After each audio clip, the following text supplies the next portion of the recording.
Dearest agent of the universe, I shall willingly concede that these are the strangest series of love letters, or not, because yoga is all about love. Loving yourself, loving others, loving all living things, and knowing that you are loved even in your deepest moments of suffering. I know you understand this better than most, that were it not for suffering or these challenges that constantly confront us, we would never fully comprehend love or joy. We are now starting to move into the last stretch of yoga. We've spoken about the universe and what it is. We've touched on the laws of the universe that manifest within us.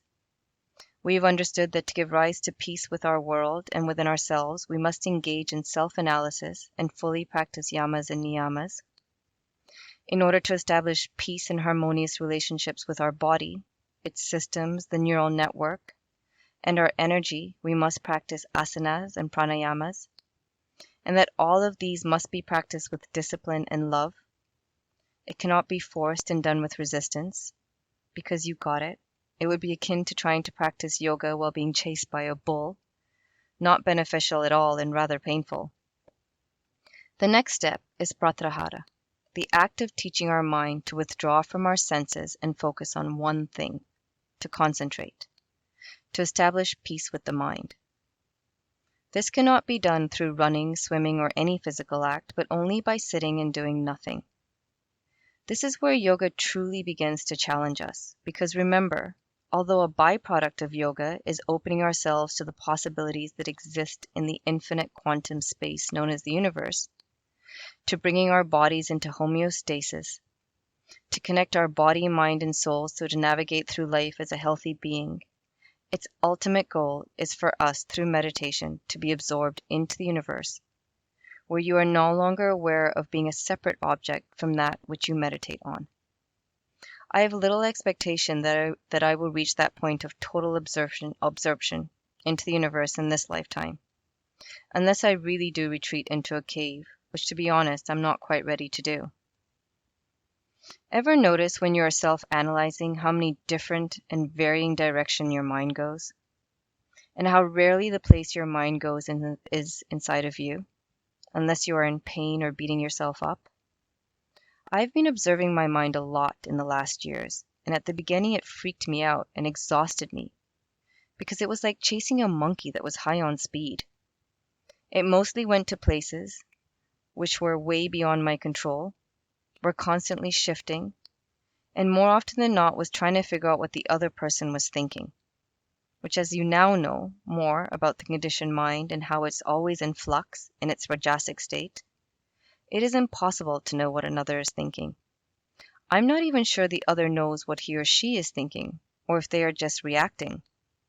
See how exhausting it all is, and so pointless at the same time, to focus on that which is beyond our control. As we move into the practice of pratyahara, to teach the mind to concentrate, we're beginning to move into the internal court of yoga, to the beginnings of true introspection. Pratyahara means to withdraw our senses from the objects that pull our senses towards them, and then create an attachment to them. For example, our sense of taste creates an attachment to food, our sense of smell to perfumed items, and so forth. The role of our senses is to provide proof that there is an outside world. If all of our senses were switched off, we would be left with darkness, space, and silence, with only our awareness to guide us. So basically, connected to the universe. Therefore, it is our senses that seeks to constantly separate us from the universe, even though there is no difference between the individual and the universe, and we are in fact right in the midst of it. Remember the first letters where we spoke of humans merely being manifestations of the universe and therefore a part of it? If you really think about it, it's quite nuts how our mind, an inanimate, intangible entity, separates us from that which we were born from and a part of. That it is our mind that takes what we are, what everything is, vibrating energy, and gives it the illusion of permanence. In our meditations, it is our senses that are agitators, that constantly obstruct us from focusing on the infinite space in which we exist. It is why so many of us struggle with meditation. Because when we sit and try to focus on the universal, the senses keep detracting us and bringing us back to the individual. When we dream at night, we travel, we experience things, we feel things, and we exit the four walls in our bed as we enter a different realm of consciousness. Here we experience things physically and mentally that are not really there. It is the same as our waking state. We perceive things that are not really there, but are a construct of our mind. Only when we wake from a dream do we know that it was a dream. Only when we are able to withdraw from our senses and wake from the dream we call life do we know the universe. Pratyahara is the first step towards our awakening from the illusion called life. Because remember, everything is vibrating energy, and reality is how our mind perceives and creates structure to that energy. Remember the story of the tire and how it is defined by who is looking at it? Have you got a headache yet? Because I understand for so many people this is a hard concept to grasp, and yet these days it is not only gurus, Sufis, and Buddhists that are speaking this language. Many neuroscientists, doctors, and physicists are having the same conversation. There are many methods to pratyahara, but before I or you embark on them, there are some preconditions that must be met through the practice of yamas, niyamas, asanas, and pranayama. Your feelings and emotions should be calm, sattvic. Your heart must be open, and it is not only your mind but your heart that must engage in meditation. And your intention must be pure. When you first start this practice, because you are so focused on your senses and their removal, your senses may actually become heightened, overactive, and very sensitive, as they fight you not to be shut down. Remember, the more attention we give to something, the more power we give it. It is often at this stage that people give up and descend back onto the roundabout of their life. What our senses don't tell us is that nothing is permanent in the world to the point that we cannot fully predict the next moment. And how can we when the cosmos itself is caught up in the process of evolution, and we are affected by their energy in evolution? And yet we continue to have faith and plan for a future that is impossible to predict. In the wise words of that splendid man Buddha, let me share this with you. Everything is transient, and yet, to the senses, everything seems permanent, which means that they cannot see reality. The same water does not flow in a river at any given spot. Everything is merely the motion of parts of something greater and made up of jumping and skipping particles. Every cell of the body constantly changes. Every atom of matter vibrates. Everything moves to something else. In this way, the only constant is change on every level. But to the senses there is no change, and life is never ending, which is why humans struggle to accept death, believing it is something they can control and escape, as they are viewing death from their senses. If the soul is an angel of light, it is our senses that are the devil. Because where our senses really excel is in its want to satisfy desires. We live in the illusion that when a desire is met, fulfillment is satisfied. But all it does is to fuel more desire for more fulfillment. The consequence of enjoyment is the generation of further desire to repeat the enjoyment. Always accompanying desire is suffering, because when a desire cannot be fulfilled or achieved, we feel suffering. Desire is like a fire. The more you feed it, the more it wants. This quote says it all. Never is desire extinguished by the fulfillment of it. And yet, it is our never-ending desire for pleasure that gives rise to our fear of death.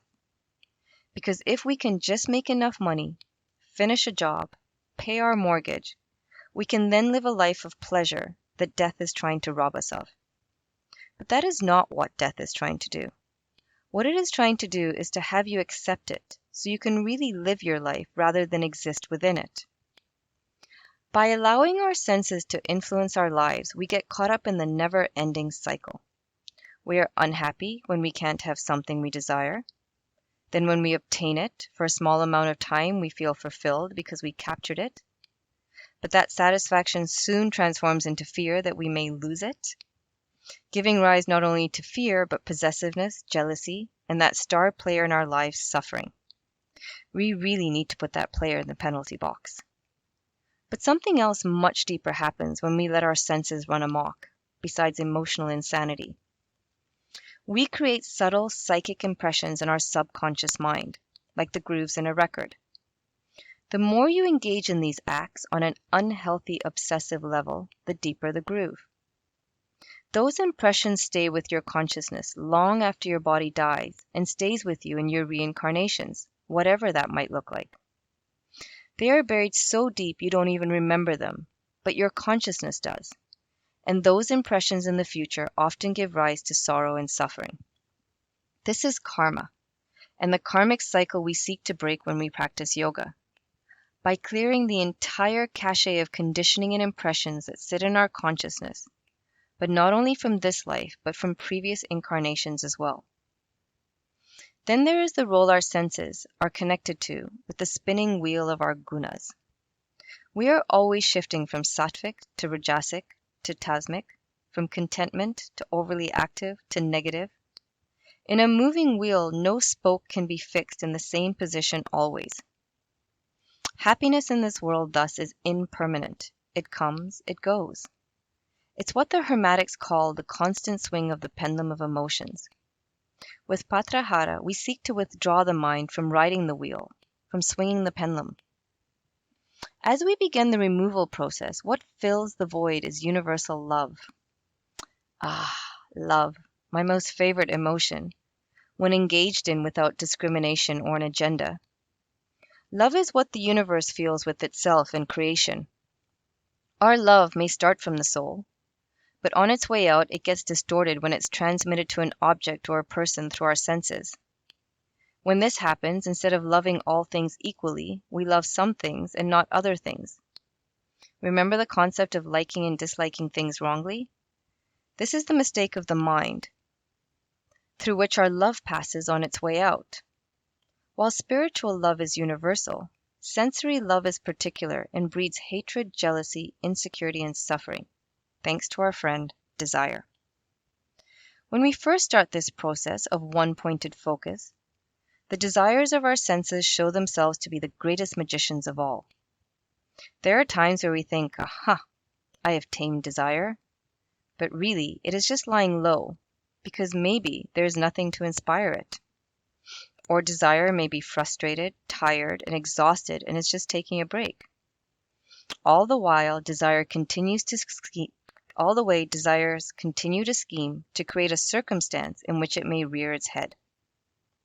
When we are in nature, a monastery, temple, desire loses its strength and sinks, giving us the false impression that we have conquered it. Or it hides in depression, sadness, joy, or anger. Sneaky buggers.